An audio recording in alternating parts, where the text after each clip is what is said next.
having your coffee grinder in the house comes in handy, other than just drinking coffee with it. But you can make some powdered sugar. You know you need the powdered sugar when you make your icings for your cakes, your cookies, or any other sweet treats.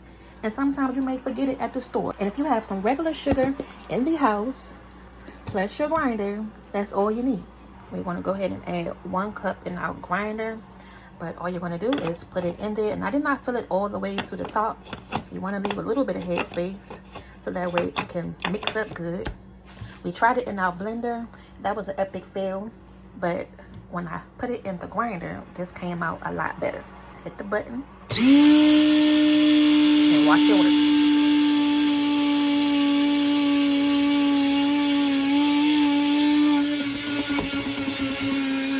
And I always like to just move it around, so that way I can know it's all incorporated good.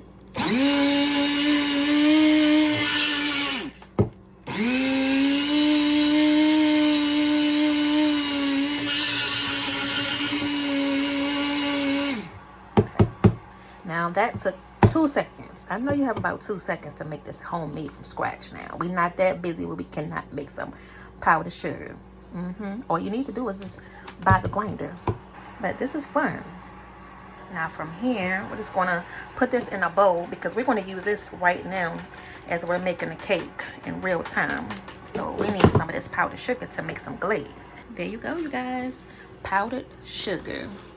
Now, if you want to see this in action and us put it to use, make sure you come over to see our peach oatmeal crumb cake. We're going to show you how this powdered sugar made a nice glaze. And you can see the texture on my finger, how it looks powdery, just like powdered sugar